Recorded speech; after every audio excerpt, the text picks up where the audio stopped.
Wow, what up, y'all? It's your boy DJ Rooster back at it again.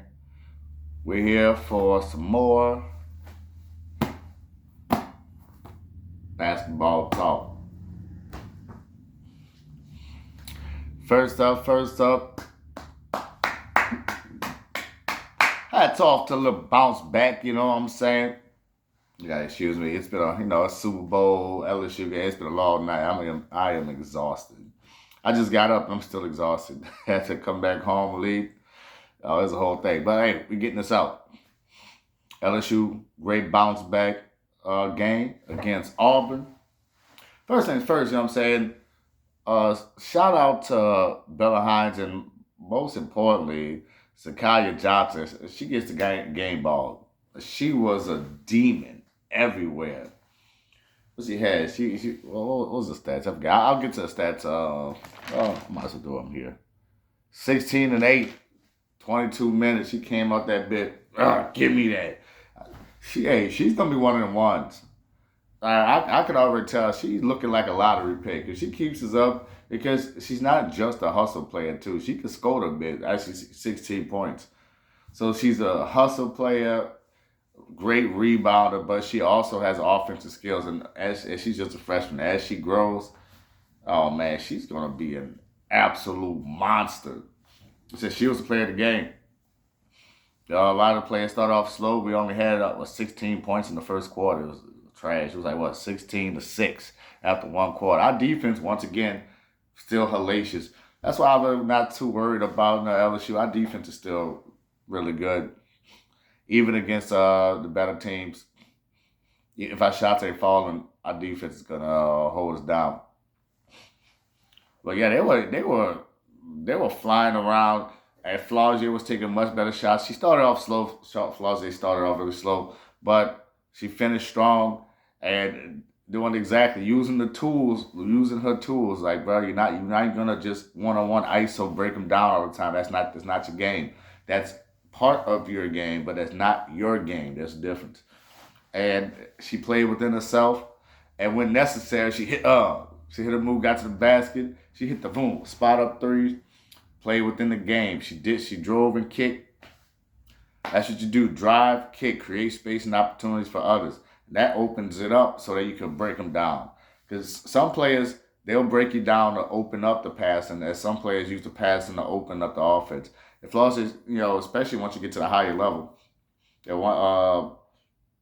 she has the skill set to do whatever. So she could really mix it up depending on the matchup. But it's just about using the right tools at the right time. Because you got a big ass tool bag, but you got to be able to use it at the right time. And like I said, she's young and she's definitely bounced back. They looked at the tape, great game compared to how she's been doing. She still has some room to improve. But the second half, I think Flossie really kind of looked like herself in the second half. Malaysia, she's still kind of struggling. Her passes are still pretty good. She's turning it over a little bit, but her shot's not falling at all. But I think she still did a pretty good job playing within herself. Really, whole team was much more disciplined in general. Nobody I really want to get on about doing more. No, everybody did all right. Well, okay, one thing I didn't notice. Hands. LSU, but you got to work in your hands.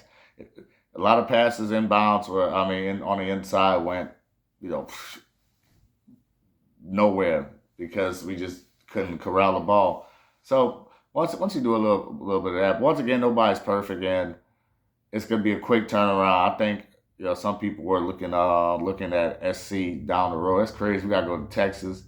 Then yeah, we got this little break for Auburn, but then go right to SC. The SEC basketball, women's basketball, is brutal. It's a brutal freaking gauntlet. Yeah, there's a new star lined up to inject some energy into the group, but I think it worked because Jordan came off that bit. She had a double, 10 and 10. Sometimes you got to shake it up to get people to give you that extra energy. Because they started Knox and they started Johnson, great starts. Now Knox, yeah, she brought it. I like her. She was a little bit raw in this game. She was not the greatest game. So a few defensive lapses, but overall she brought the energy that we needed. Sometimes that's enough. And overall, everybody played well. See, I really like Bella Hyde. I don't understand why she didn't play more last game, but like, well, I hypothesize. But I'm just watching her. I like the way she moves. I like the way she handles herself. She's just really athletic, and she plays very fundamentally sound. She stays in the stance. You know, she plays the passing lanes. Very very fundamental, but quick, sharp athlete. Bella Hines is going to be a dog. All right, man. This LSU team, I'm saying it right now, and I'm just looking. And then number 15, who came in the game too, a freshman. I've never seen her before. Big girl. She's a little short though.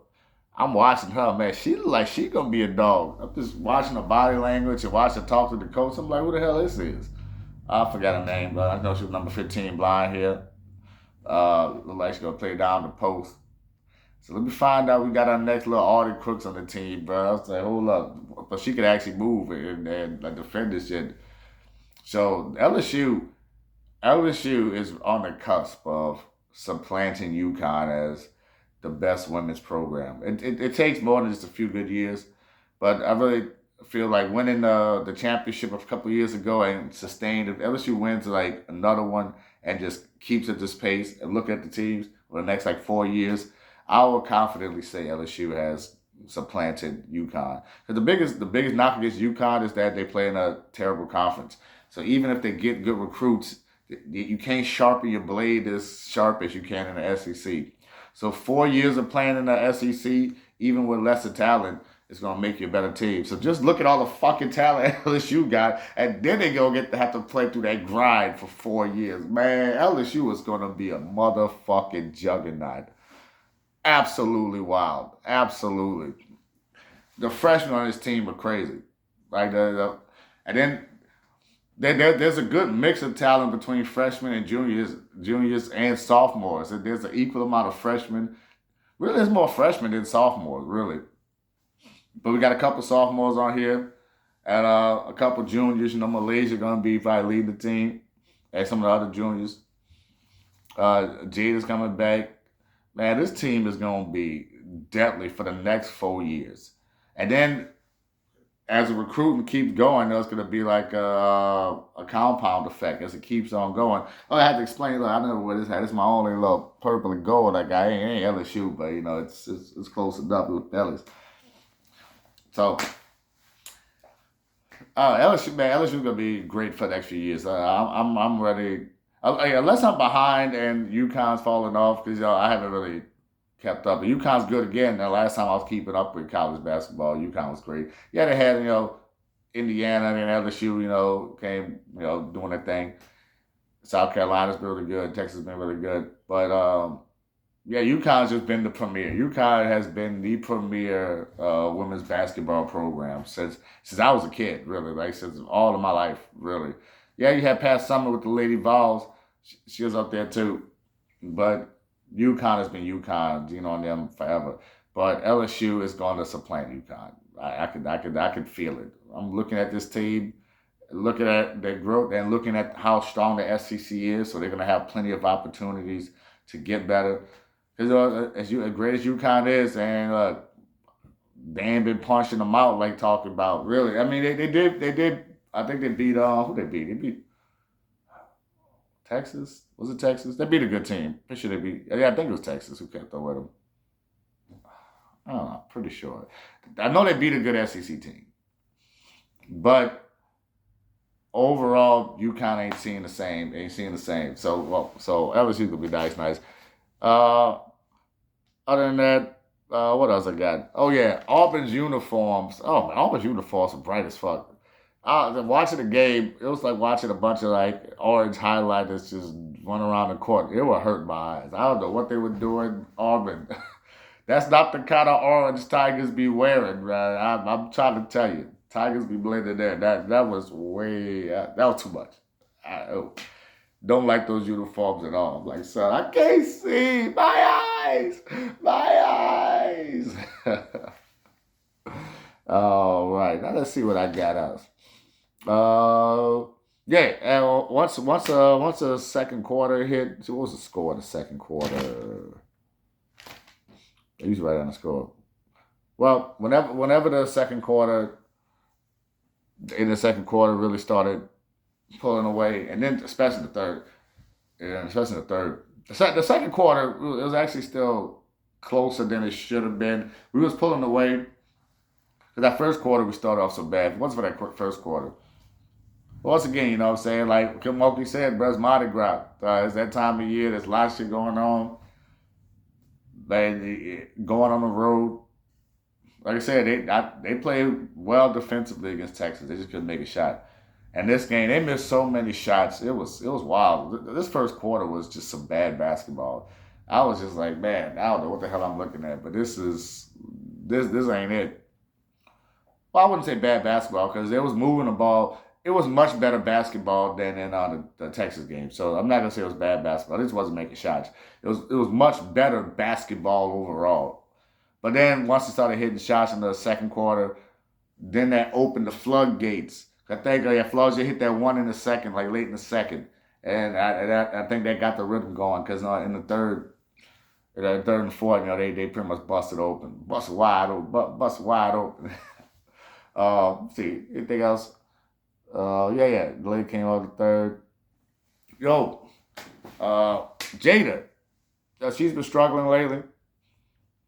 I don't know what's been going on. Well, once again, it doesn't matter. It's the kids. I mean, they're gonna have ups and downs.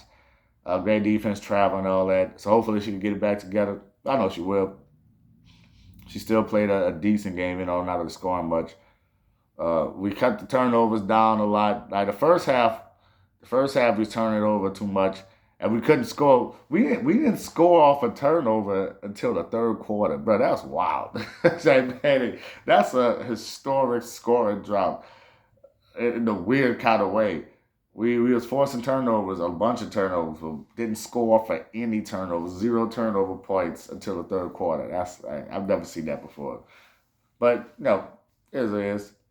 Uh, yeah, I think Kate got yanked a little too early. She was struggling, but then she saw some shots go through, and I feel as though Kate was about to start, rolling. She got yanked a little early. I would have liked to see her stay in it a little bit more. But once again, O'Gara had 10 and 10, so I can't really, blame Marky too much.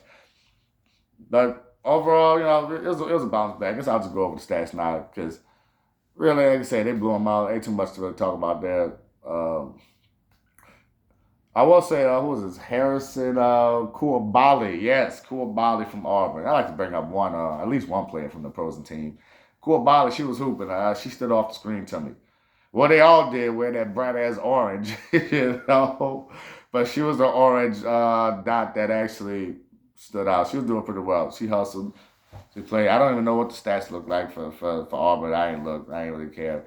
I just looked for them. They say it was a blowout. I just looked at the eye test and Koulibaly. I think she's a freshman too. Now, college women's basketball is more talented than it's ever been, like by far. It's the talent is skyrocketing, right? And I love to see it. I love to see it. And then it's that internet age. A lot of these girls grew up being able to see moves and see what other people could do. That's how talent level increases. They talk about the NBA and how the NBA is not as talented because it travels, but my son, whatever. It's more than traveling when it comes to talent. There's the physical things you can do. There's the explosion, your speed, just your knowledge of the game. And because of the internet and spread of information, people's knowledge of the game, people just have more access to more fundamentals, more knowledge, more coaching, more teaching. Back in the day, all your coaching tips came from like the local coach, you know what I'm saying? Now you can go online and look up Thinking Basketball, one of the greatest channels of all time. Not just sports channel. Thinking Basketball is one of the greatest channels of just sports in general. There you have so much access, and these ladies, you can see it, especially. There's a lot of venom and vitriol when it comes to the men's side. So they don't really see for both sides, but for different reasons. For women's side, it's more about the CBA and all that, and entitlement, just behavior in general. Men's side is just oh, these guys are overpaid. They're traveling. This just a bunch of hatred for the men's game. It's just for various reasons. You know what I'm saying? But when you look at both men's and women's, it's easy to see that people just way more talented now.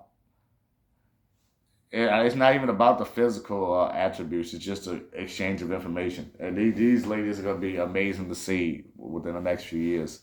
So, Flores, she started off slow, but she ended up with 10 points, 4 of 8, Joyner 10 of 10 buckets. The Zanaya, the I always call it Zanaya. It's not Zanaya. Zakaya Johnson. Z, whatever, call it Z. I'm gonna get it right. Listen, I'm still getting together here, but I'm still not all the way here. But we went on. This weekend's been a busy weekend. We had a Super Bowl party. We had another party. We got one. I got an event today, man. I'm so it's busy, and I'm planning an event for in a couple of weeks. So out here tonight, doing karaoke, we're having pop ups and Santa Claus toys and stuff like that. So y'all gonna come out. It's gonna be busy as hell. Man, I would be worn out by the end of March. I think March is my schedule should be slowing down a little bit. But who knows? Because I might get booked for more stuff. Who knows? We'll see. It is like the Rooster brand's growing. So make sure you follow me on my socials. DJ Rooster 504, Instagram, LinkedIn, Snapchat as well. I don't have a TikTok. They say I should. I don't have time for that. I got all kind of stuff going on. But other than that, I'm your boy, DJ Rooster. Wake your ass up. The Walters never sleeps. You hear me? Y'all have a great day, great life. Be nice, be kind. Please, rewind.